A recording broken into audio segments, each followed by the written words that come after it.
Point मेरा ये note कीजिएगा कि मैं जो है वो हामिद मीर की बात बता रहा हूँ ना, ये मेरा अपना एनालिसिस नहीं है। मैं हामिद मीर जो कि सीनियर एंकर पर्सन है, हर कोई उनको जानता है, मैं उनकी बात बता रहा हूँ। वो कहते हैं कि वो अब ये सब कुछ क्यों करने जा रहे हैं। वो इसलिए ये सब कुछ करने जा रहे हैं कि उनके पास अब कोई नैरेटिव, कोई ऐसी बात नहीं है कि वो आवाम में जाए, पब्लिक में जाए और एक मरतबा फिर जो है वो अपनी पार्टी को मजबूत बनाए। जितनी भी PDM में मौजूद पार्टियाँ हैं वो चाहती है कि एक मरतबा उनको फिर नाअहल करवाया जाए और वो ही नारा जो मतलब नारा वो पहले लेकर चले थे, जो नवाज शरीफ लेके चला था और जो यूसुफ रज़ा गिलानी उस दौर में लेके चला था। खैर वो तो उनके अपने ही पार्टी का एक मामला था, लेकिन वो कहते हैं कि वो एक बार फिर सियासी शहीद बनना चाहते हैं और आवाम में जाना चाहते हैं कि हमारे साथ तो अदलिया ने बहुत बुरा किया, हम तो मुल्क को बड़ा स्टेबल कर रहे थे, हम तो ये कर रहे थे, हम तो तरक्की के राम पे गामजन थे, हमने तो बड़ी मुश्किल से एक साल बड़ी मेहनत दिली लगाव से जो है वो इस मुल्क में जो है वो मेहनत की, लेकिन बदकिस्मती से जब भी हम कामयाबी के करीब पहुँचते हैं तो अदलिया जो है वो आकर हमारे वज़ीर आज़म को ख़त्म कर देते। नाज़रीन, आप देख रहे हैं इंसाफ न्यूज़ पाकिस्तान और मैं हूँ आपका मेज़बान जावेद ख़ान। आज एक मतलब फिर आप लोगों के सामने जो है एक अहम मौजू लाने लगा हो और हम उस पर जो है वो बात करेंगे। जिस तरह आप सब लोगों को मालूम है कि पूरे मुल्क में जो है वो एक अफरा तफरी मची हुई है और वो अफरा तफरी ये है कि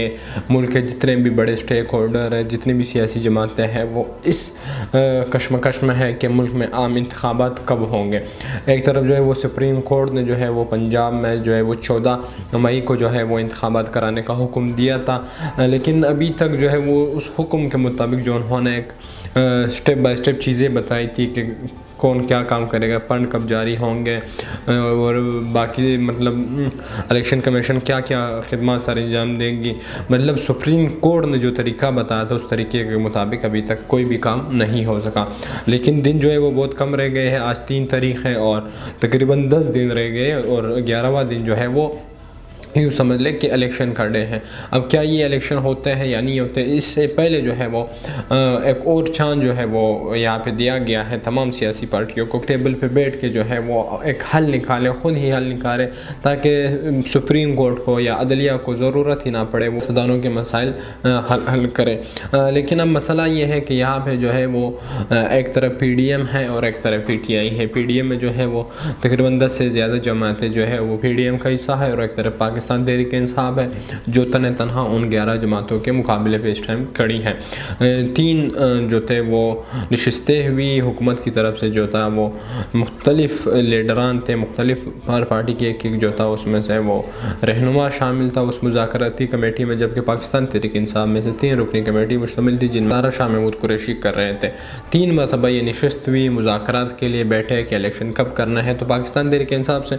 ने उनको जो है वो मुहर्रम से ईद अज़हा के दरमियान का जो है वो ड्यूरेशन दिया कि इस दौरान जो है वो इंतखाबात करवाए जाएँ और पूरे मुल्क में जो है वो एक साथ इंतखाबात करवाए जाएँ, लेकिन ये मुज़ाकरात कामयाब नहीं हो सके और यूँ 3 मरतबा जो मुज़ाकरात के लिए नशिस्त हुई थी वो नशिस्त बिला कोई नतीजे के फारिग हुई। अब ये सोचना चाहिए कि इलेक्शन होने कब है और इलेक्शन क्यों नहीं करवा रहे, हुकूमत इलेक्शन की तरफ क्यों नहीं आ रही। पाकिस्तान के जो है वो एक सीनियर जर्नलिस्ट है, जियो न्यूज़ पे मुसलसल काम कर रहे हैं और उनकी सहाफ़ती खिदमत को जो है वो आप लोग बेहतर जान सकते हैं कि पाकिस्तानी में उनकी सहाफ़ती खिदमत किस दर्जे की है। मैं बात कर रहा हूँ हामिद मीर साहब की, जियो न्यूज़ के सीनियर एंकर पर्सन भी हैं, कैपिटल टॉक शो भी करते हैं। उन्होंने बड़े अहम हक़ाइक़ के ज़रिए बात की। आज शाहज़ेब ख़ाज़ानदा के प्रोग्राम अपने ही जियो न्यूज़ के एक और प्रोग्राम है जो रात को लगता है, उसमें उन्होंने बड़ी अहम और तहलका इस बात की। उन्होंने कहा मेरे जो दोस्त है PDM में यानी नून लीग में, पीपल्स पार्टी में या और जमातों में जो PDM का हिस्सा है, कहते हैं उनके साथ मेरा उठना बैठना है। ज़ाहिर सी बात है सहाफ़ियों का जो है वो सियासतदानों के साथ जो है वो एक चोली दामन का रिश्ता है। तो वो कह रहे थे कि मुझे जो अंदर की खबर मिली या जो मुझे PDM के रहनुमाओं ने बताया, उन्होंने ये बताया कि हम किसी भी सूरत जो है वो इस मरतबा सुप्रीम कोर्ट के हुक्म पर जो है वो अमल दरामद नहीं करेंगे, यानी सुप्रीम कोर्ट के हुक्म को हम इस मरतबा